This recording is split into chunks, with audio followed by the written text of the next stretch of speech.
Assalamualaikum warahmatullahi wabarakatuh.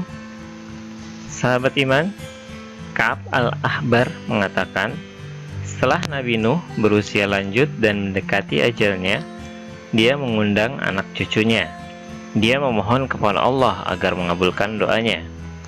Dia naik ke puncak gunung. Berikutnya, Nabi Nuh alaihissalam mengundang Yafid. Anak ketiga ini juga tidak menyambut panggilannya. Akhirnya, Nabi Nuh mengutuknya di dalam doanya. Ya Allah, jadikanlah keturunan Yafid sebagai makhluk yang terjelek. Keturunannya adalah Ya'juj dan Ma'juj, serta orang-orang Turki. Yafid pergi ke sebuah negeri yang ada di bagian timur. Di sana, dia kawin dan memiliki 5 anak laki-laki, yaitu Jauhar, Batras, Mayashikh, Sanaf, dan Sakwil. Keturunan Jauhar adalah orang-orang Sakolibah dan Romawi. Sedangkan keturunan Batras adalah orang-orang Turki. Keturunan Mayashikh, orang-orang Ajam. Keturunan Sanaf adalah Ya'juj dan Ma'juj. Dan keturunan Sakwil adalah orang-orang Arman, atau suku yang mendiami negeri Armenia. Tentang Ya'juj dan Ma'juj dalam Al-Quran, Surah Al-Kahfi ayat 94 dinyatakan, keduanya adalah kaum yang suka berbuat kerusakan di muka bumi. Ya'juj dan Ma'juj merupakan dua istilah yang selalu disebut bersamaan. Kedua istilah tersebut dapat ditemukan dalam Al-Quran, hadis, dan juga kitab-kitab suci terdahulu.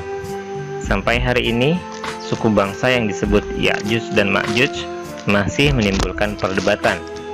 Ada yang menyebut mereka adalah bangsa Tartar, Mongol, Cina, dan sebagainya.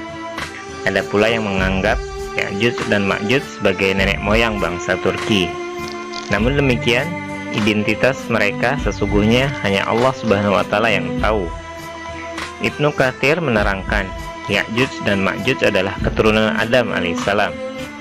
Silsilah mereka dikatakan berasal dari keturunan Yafid bin Nuh alaihissalam. Dalam Al-Quran dikisahkan, Ya'juj dan Ma'juj diisolasi oleh tembok atau benteng logam yang dibangun Zulkarnain.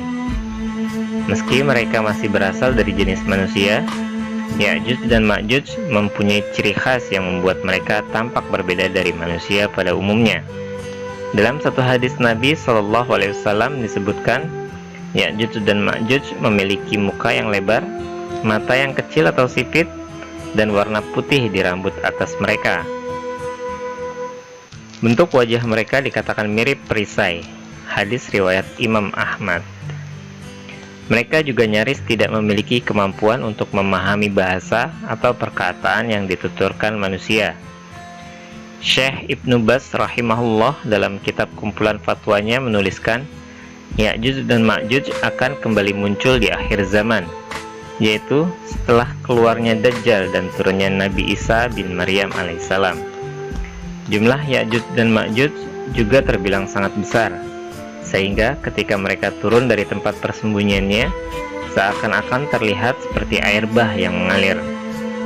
Dalam hadis lain yang diriwayatkan oleh Imam Bukhari disiratkan bahwa populasi manusia biasa dibandingkan Ya'juj dan Ma'juj adalah 1:999.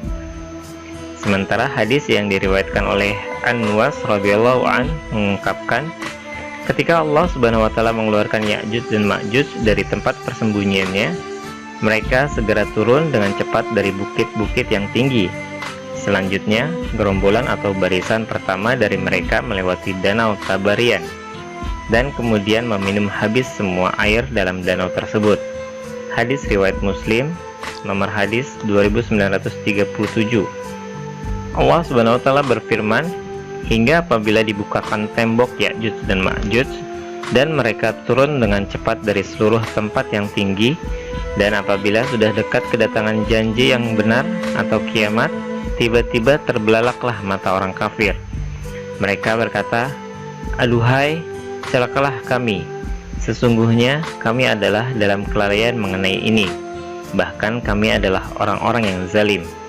Quran Surat Al-Anbiya ayat 96-97. Lepasnya Ya'juj dan Ma'juj dari tempat persembunyian mereka merupakan salah satu tanda semakin dekatnya hari kiamat. Ketika mereka menguasai dunia, tidak ada yang sanggup menghentikan mereka, termasuk kaum muslimin yang pada saat itu hidup bersama Nabi Isa alaihissalam. Untuk menghancurkan Ya'juj dan Ma'juj, Allah Subhanahu wa Ta'ala mengirim sejenis ulat untuk menyerang leher mereka sehingga menyebabkan mereka binasa. Mayat-mayat mereka lantas bergelimpangan dan bau busuk menyengat. Untuk membersihkan itu semua, Allah Subhanahu wa Ta'ala lalu mengirimkan burung-burung untuk mengangkut mayat-mayat tersebut, serta mengirim hujan untuk membersihkannya. Demikian sekelumit kisah kutukan Nabi Nuh kepada keturunan putranya Yafits. Semoga bermanfaat. Wallahu a'lam bishawab. Wassalamualaikum warahmatullahi wabarakatuh.